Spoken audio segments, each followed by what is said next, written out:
जय हिंद। कैसे हैं? 14 जनवरी 2026 आज की तारीख है। आज के करंट अफेयर को हम लोग डिस्कस करने जा रहे हैं स्टैटिक जीके के साथ, उन सारे तथ्यों के साथ जो आपसे परीक्षाओं में पूछे जाते हैं। चलिए शुरू करते हैं। आपको बताना चाहता हूं कि ये जो करंट अफेयर है इसका पीडीएफ हम अपने टेलीग्राम चैनल पर देते हैं। उस चैनल को आप ज्वाइन कर लीजिए और वहां पर आपको पीडीएफ मिल जाएगा। पहला सवाल आपकी स्क्रीन पर है। जर्मन चांसलर की यात्रा के दौरान भारत और जर्मनी के बीच कितने समझौता ज्ञापनों पर हस्ताक्षर किए गए? दो सवाल यहां पर बनेंगे। एक है 19 मेमोरेंडम ऑफ अंडरस्टैंडिंग साइन हुए और 8 डिक्लेरेशन किए गए, 8 घोषणाएं की गई हैं। ये भी आपको ध्यान रखना है। दोनों के दोनों फैक्ट बहुत ज्यादा इंपॉर्टेंट है। मई 2000 में जो हमारी रणनीतिक साझेदारी शुरू हुई थी वो अब आप देखेंगे तो काफी अच्छे पोजीशन में है। 2023-24 में भारत का 12वां सबसे बड़ा व्यापारिक साझेदार जर्मनी बनकर उभरा है। 2025 में भारत और जर्मनी के बीच में जो राजनयिक संबंध है उसके 75 वर्ष पूरे हुए हैं। आपको मैं बताना चाहता हूं, जर्मनी की जब आप स्थिति देखेंगे, जर्मनी की राजधानी क्या है? बर्लिन। इधर देखिए, ये बाल्टिक सी से सीमा बनाता है, इधर नॉर्थ सी से डेनमार्क से यहाँ पर, ये देखिए पोलैंड से सीमा मिलती है, चेक रिपब्लिक से, ऑस्ट्रिया से, स्विट्जरलैंड, फ्रांस, लैक्सेमबर्ग, बेल्जियम और नीदरलैंड। जर्मन टेक्नोलॉजी की बात की जाए, जर्मनी के रहन सहन की बात की जाए, उसके लग्जरियस लाइफ की बात की जाए, हर एक दृष्टि से ये बहुत ज़्यादा इंपॉर्टेंट है। इसके बारे में मैप जरूर ध्यान रखिएगा। कौन सा शहर महिला FIH हॉकी विश्व कप क्वालिफायर 2026 की मेजबानी करेगा?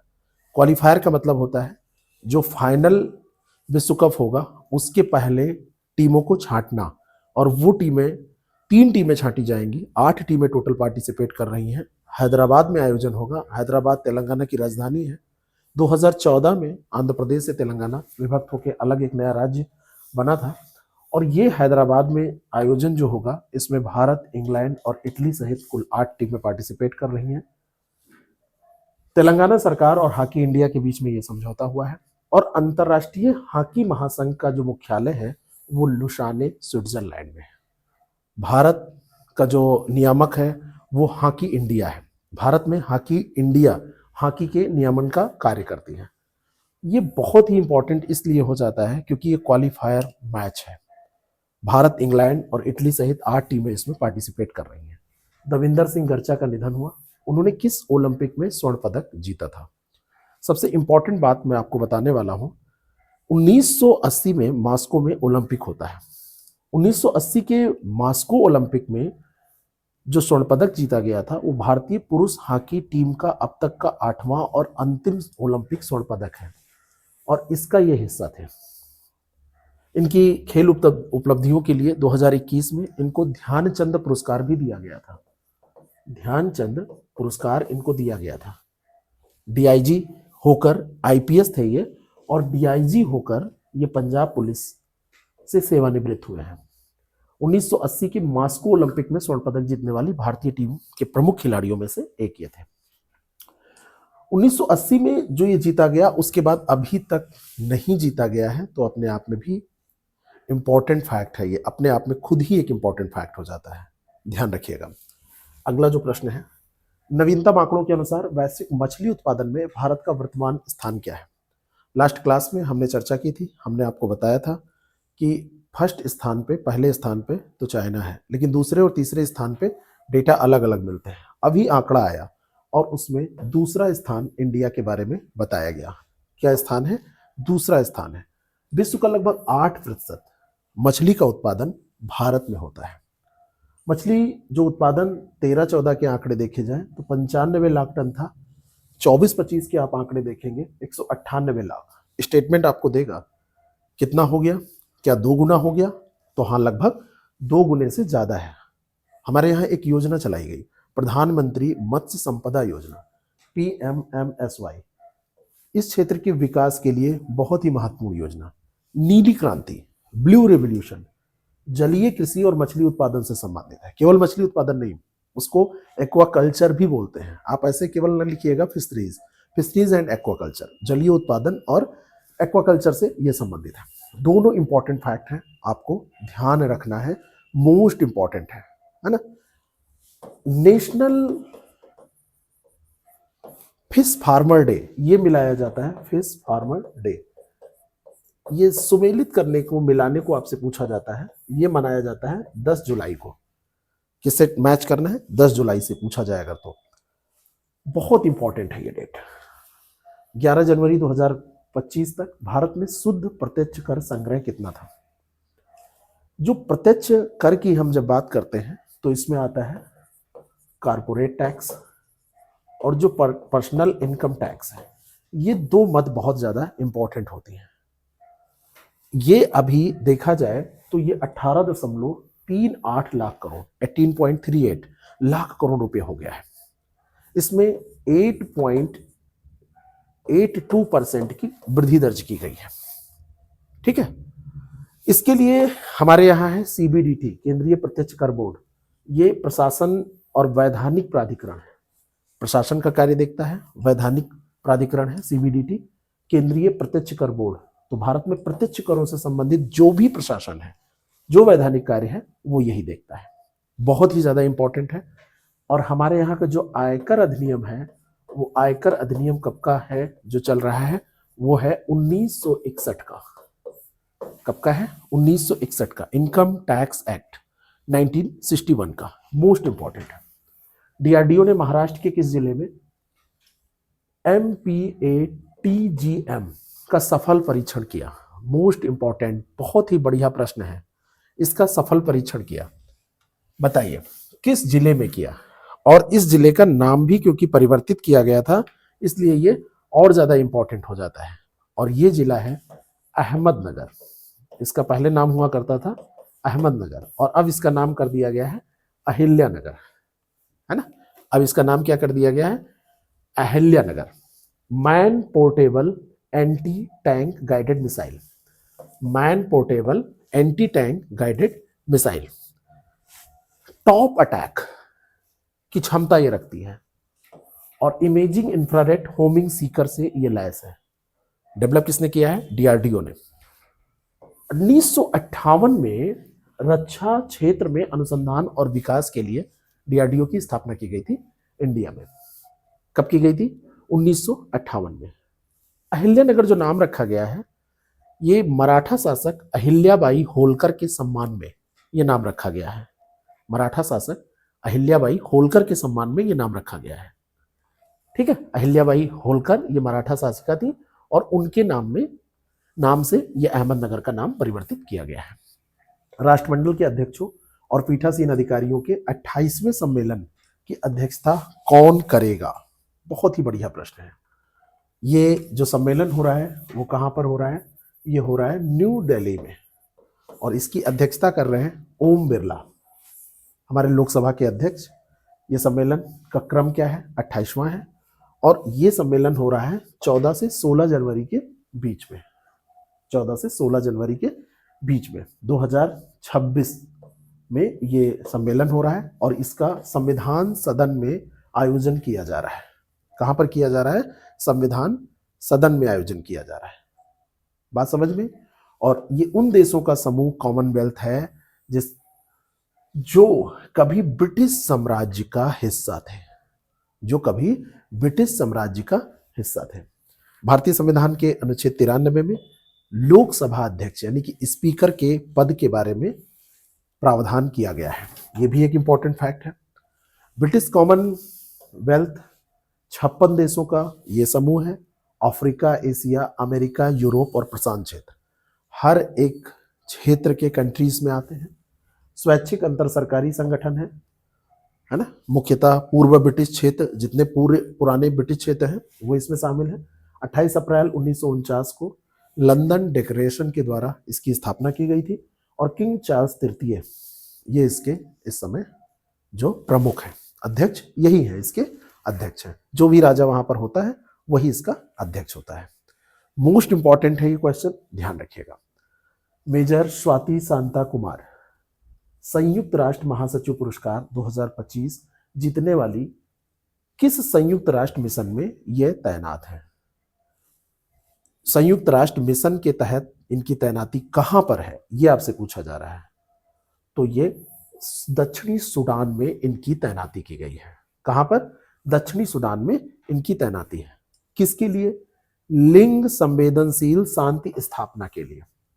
लिंग संवेदनशील शांति स्थापना के लिए। इक्वल पार्टनर्स लास्टिंग पीस पहल के माध्यम से शांति मिशनों में जेंडर पैरिटी को बढ़ावा देने के लिए इनको यह पुरस्कार दिया गया है।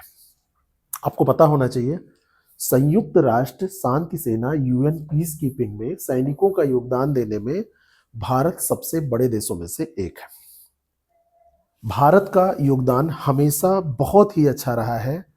दक्षिण सूडान 2011 में जब दुनिया का एक नया देश बना, सूडान को दो भागों में बांटा गया, और दक्षिणी सूडान जब बना, दक्षिणी सूडान की जो राजधानी है वो जूबा है। उत्तरी सूडान और दक्षिणी सूडान में इसको डिवाइड कर दिया गया। अच्छा, यहीं पर एक क्षेत्र है जिसको आप हॉर्न ऑफ अफ्रीका के नाम से जानते हैं। कौन बताएगा हॉर्न ऑफ अफ्रीका में कौन से कंट्रीज है? और कल जो सवाल हमने पूछे थे उसके जवाब आप लोगों ने नहीं दिए। मेरा टारगेट है कि आप लोगों की तैयारी इस तरीके से हो जाए कि कोई भी सवाल आपसे पूछा जाए तो आप पीछे ना हटें, लेकिन वो तभी हो पाएगा जब आप लोग हर हाल में मेरे द्वारा पूछे गए सवालों का जवाब देंगे। और जो पूरे करंट अफेयर को एक जिस्ट बना के पोस्ट करेगा उसका कमेंट मैं पिन करूंगा। तो आप लोग ये ध्यान रखिए, इस सतत प्रयास आपको करना पड़ेगा, तभी आपकी तैयारी अच्छी होगी। तो एक नया देश जब बना 2011 में, काफी वहां पर मारकाट हुई थी, तो महिलाओं की स्थिति बड़ी खराब हो गई थी। संयुक्त राष्ट्र महासचिव जो एंटोनियो गुटेरेस है, उन्होंने यह पुरस्कार इनको प्रदान किया है।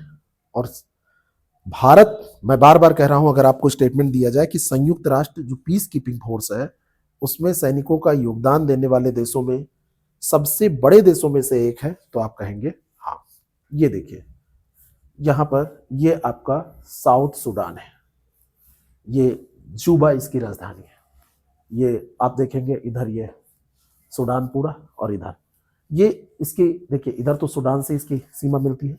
यहाँ पे central African Republic, democratic Republic of Congo, इधर देखिए युगांडा, युगांडा से सीमा मिलती है, इधर इथोपिया, और ये कीनिया से। ये आपका हिंद महासागर है। और यहाँ से आप देखेंगे, आपसे मैंने पूछा है हॉर्न ऑफ अफ्रीका में कौन कौन से देश शामिल हैं, ये आपको बताना है। ये आपका रेड सी है। लोकेशन बार बार मैप देखने से याद होती है। मैं सबसे ज्यादा जोर इस पे क्यों देता हूँ, उसका कारण आप समझिए। उसका कारण ये है कि इससे आपके सवाल बहुत इजीली हो जाते हैं अगर आपके दिमाग में ये इमेज बन जाती है। हाल ही में लॉन्च किए गए स्वदेशी सुपर कंप्यूटर परम शक्ति की शिखर क्षमता क्या है? इसकी क्षमता क्या है? तो ये क्षमता है 3.1 पेटाफ्लॉप।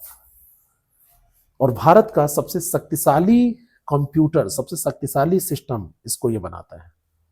राष्ट्रीय सुपर कंप्यूटिंग मिशन के तहत आईआईटी मद्रास और सीडैक ने इसको डेवलप किया है। आईआईटी मद्रास और सीडैक ने इसको डेवलप किया है। यह सुपर कंप्यूटर सीडैक के स्वदेशी रुद्र सर्वर श्रृंखला पर आधारित है। जो हमारी श्रृंखला है, सर्वर श्रृंखला, ये बहुत ज्यादा इंपॉर्टेंट है, सर्वर श्रृंखला, और इसका नाम है रुद्र। और ये किसकी है? सीडैक की। उसी पर यह आधारित है। ये सबसे इंपॉर्टेंट फैक्ट है इस पूरे करंट अफेयर का। कंप्यूटर की प्रसंस्करण गति मापने की इकाई है पेटाफ्लॉप, और पेटाफ्लॉप का मतलब है 10⁻15 गणना प्रति सेकंड। आप सोचिए 10⁻15 गणना प्रति सेकंड। इस समय यह सबसे तेज गति से चलने वाला भारत का सुपर कंप्यूटर है। याद रखिएगा, भारत का पहला सुपर कंप्यूटर था परम 8000, और इसको 1991 में, परम 8000 को 1991 में किसने बनाया था? सीडैक ने ही बनाया था। किसने बनाया था? सीडैक ने ही बनाया था। और अभी आईआईटी मद्रास के साथ मिलके सीडैक ही 3.1 पेटाफ्लॉप, और एक पेटाफ्लॉप की बात आप करेंगे 10⁻15 और 3.1 पेटाफ्लॉप, ये स्पीड इसकी है। बात समझ में? तो और ये जो सुपर कंप्यूटर है वो किस पे? रुद्र पर आधारित है, रुद्र के सर्वर पर आधारित है। परम शक्ति 3.1 पेटाफ्लॉप वाला सुपर कंप्यूटर है। 13 जनवरी 2026 को आईआईटी मद्रास में लॉन्च किया गया है। ये 3 पेटाफ्लॉप क्षमता वाला सुपर कंप्यूटिंग सुविधा जिसे 8 जनवरी 2026 को आईआईटी बॉम्बे में स्थापित किया गया है, रुद्र। और स्वदेशी ये परम रुद्र है, ये ध्यान रखिएगा, इसकी जो गति है ये 3 पेटाफ्लॉप है, ये परम रुद्र है, परम रुद्र। और यहां पे मैं आपको जो बता रहा हूं रुद्र सर्वर श्रृंखला और यहां पे परम रुद्र, इन दोनों में अंतर करना बहुत जरूरी है। ये परम रुद्र है, ये कंप्यूटर परम रुद्र किसका, आईआईटी बॉम्बे। और अगर आपसे परम शक्ति पूछा जाएगा, क्या है परम शक्ति, तो ये 3.1 पेटाफ्लॉप तेज है, आईआईटी मद्रास। ये दोनों सुपर कंप्यूटर सीडेक द्वारा भारत में ही बनाए गए, जिसमें स्वदेशी सर्वर रुद्र और सॉफ्टवेयर जो है वो भी मेक इन इंडिया का इस्तेमाल किया गया है, इसलिए ये ज्यादा इंपॉर्टेंट हो जाते हैं, बहुत ही ज्यादा इंपॉर्टेंट ये फैक्ट है, ध्यान रखिएगा। Which city is the only one in India to host a city level tri service veterans day parade. Bharat का कौन सा शहर स्तरीय त्रिसेवा पूर्ण सैनिक दिवस परेड आयोजन करने वाला एकमात्र शहर है, एकमात्र शहर, और यह शहर है मुंबई। 14 जनवरी वेटरन डे जो है वो 14 जनवरी मनाया जाता है। 14 जनवरी के उपलक्ष्य में मैरीन ड्राइव पर त्रिसेवा वेटरन्स डे परेड का आयोजन करता है मुंबई। भारत का एकमात्र ऐसा शहर है, एकमात्र, और अभी इसका ये 5वां संस्करण था। पश्चिमी नौसेना कमान के प्रमुख वाइस एडमिरल किस स्वामीनाथन ने इसका उद्घाटन किया। सशस्त्र बल पूर्व सैनिक दिवस 14 जनवरी को फील्ड मार्शल के.एम. करीबप्पा की सेवानिवृत्ति की याद में मनाया जाता है। ये इनकी सेवानिवृत्ति हुई थी 14 जनवरी को, तो सशस्त्र बल पूर्व सैनिक दिवस ये जो है आर्म्ड फोर्स वेटरन डे 14 जनवरी को इन्हीं की सेवानिवृत्ति की याद में मनाया जाता है। भारतीय सेना के पहले भारतीय कमांडर इन चीफ थे करियप्पा, और इसका उद्देश्य क्या होता है मनाने का, नागरिक और सैन्य समुदायों के बीच में जो संबंध है वो मजबूत हो सके। ये आज के 10 सवाल थे जो आजकल की घटनाओं पर आधारित थे। आप लोगों को मकर संक्रांति की हार्दिक शुभकामनाएं। हम लोग क्लास कल भी करेंगे, आप लोग उसको ध्यान से पढ़ेंगे, ये मुझे पूरी उम्मीद है। आप लोग लगातार इसको देख रहे हैं, लेकिन आप अन्य लोगों तक इसको पहुंचा नहीं रहे हैं, तो मैं चाहता हूं अन्य लोगों का भी प्यार हमें मिले, हमारे समूह को, हमारी टीम को मिले, और आप लोग इसमें अच्छी भूमिका निभा सकते हैं। हमारे द्वारा पोस्ट किए गए सारे पोस्ट को लाइक करने के लिए आप लोगों को बहुत बहुत धन्यवाद। और उसमें भी जानकारी रहती है, प्रश्न रहते हैं, कम से कम 3 पोस्ट और 3 शॉर्ट वीडियोस इंफॉर्मेटिव हमारे यहाँ से आती हैं, उसको आप लोग जरूर देखा करिए, समझा करिए, उसके आंसर दिया करिए, आपकी तैयारी अच्छी होगी। और जल्द ही हम लोग जीएस के अन्य वीडियोस को लेकर आपके सामने आ रहे हैं, क्लासेस को लेकर आ रहे हैं, बस थोड़ी सी रीच हो जाए। मैं अभी चाहता हूं कि आप लोग मैक्सिमम इसको सब्सक्राइब खुद तो करें ही, अन्य लोगों को भी सजेस्ट करने के लिए प्रयास करें, और लोगों को दबाव डाल के तो नहीं, लेकिन आप सजेस्ट जरूर करें। Thank you so much.